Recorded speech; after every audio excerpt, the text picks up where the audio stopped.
ನೋಡಿ ಇದೆಲ್ಲವೂ ಪೂರ ಅದೇನೆ. ಕೋಳಿ ಚಿಟ್ಕ ಅಂತ ಕರೀತಾರೆ. ಕೋಳಿ ಚಿಟ್ಕ ಅಂತಾನೆ ಇದು. ಇದು ಎಡಿಬಲ್ ಇದು ಎಡಿಬಲ್ ಸೊಪ್ಪು. ಕೋಳಿ ಚಿಟ್ಕ. ಕೋಳಿ ಚಿಟ್ಕ ಅಂದ್ರೆ ಕೇಳಿರಲಿಲ್ಲ. ಸೊಪ್ಪನ್ನ ಅಷ್ಟೇ ಬಳಸ್ತೀವಿ. ಸೊಪ್ಪು ಓಕೆ. ಕಾಂಡ ಬೆಳೆಸೋದಿಲ್ಲ. ಕಾಂಡ ಅಲ್ಲ, ಸೊಪ್ಪನ್ನ ಹೆಚ್ಚು ಸೊಪ್ಪನ್ನ ನಮ್ಮ ಇದ್ರಲ್ಲಿ ಬಳಸ್ತೀವಿ. ಕೋಳಿ ಚಿಟ್ಕ ಅಂತ ಹೇಳ್ತೀವಿ. ಇಂಟ್ರೆಸ್ಟಿಂಗ್. ಇನ್ನೊಂದು ವಿಶೇಷ ಅಂತ ಹೇಳಿದ್ರೆ, ಈಗ ನಾವು ಒಗ್ಗರಣೆಗೆ ಸಾಸಿವೆ ಹಾಕ್ತಿವಲ್ವಾ, ನಮ್ಮ ಊರಿಗೆ ಬರ್ತಾ ಇಲ್ಲ ಫ್ಲೇವರ್, ಅದು ಪರಿಮಳ ಬರ್ತಾ ಇಲ್ಲ. ಇದೇನಾದ್ರು ಹಾಕಿದ್ರೆ ನೀವು ಸುತ್ತ 10 ಮನೆಗೆ ಇದ್ರ ಪರಿಮಳ ಹೋಗುತ್ತೆ. ಓಕೆ. ಇದ್ರ ಬೀಜಗಳು ಇದು ಒರಿಜಿನಲ್ ಸಾಸಿವೆ. ಇದು ಒರಿಜಿನಲ್ ಸಾಸಿವೆ ನಿಮ್ಮ ಪ್ರಕಾರ? ಇದು ಒರಿಜಿನಲ್ ವೈಲ್ಡ್ ಕೋಳಿ ಚಿಟ್ಕ. ಕೋಳಿ ಚಿಟ್ಕ ಅಂತೇಳಿ ಹೆಂಗಿರ್ತದೆ ಅದು ನಿಜವಲ್ಲ. ಒಗ್ಗರಣೆ ಹಾಕಿದ ತಕ್ಷಣನೇ ಗಮ್ಮತ್ತ ಬರ್ತದೆ. ನೋಡಿ ಮುರಳಿ, ನನಗೆ ಗೊತ್ತೇ ಇರಲಿಲ್ಲ ಇದು.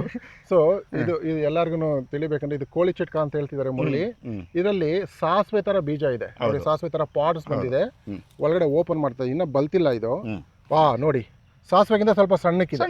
ಇದು ಸಾಸಿವೆಗಿಂತ ಸ್ವಲ್ಪ ಸಣ್ಣಕ್ಕಿದೆ ಪಾಡ್ಸ್. ಇದು ನೋಡಿ ಇಲ್ಲಿ.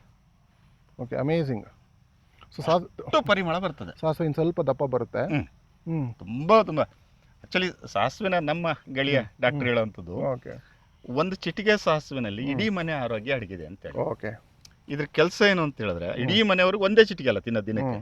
ಸೊ ಬಾಡಿ ಡೆಡ್ ಸೆಲ್ಸ್ ಇದೆಯಲ್ಲ, ಡೆಡ್ ಸೆಲ್ಸ್ ರಿಮೂವರ್ ಕೆಲಸ ಮಾಡ್ತಾ ಇದೆ. ಕೋಳಿ ಚಿಟ್ಕ ಅಂತ. ಇದು ಕೋಳಿ ಚಿಟ್ಕ ಅಂತೇಳಿ. ವಾವ್.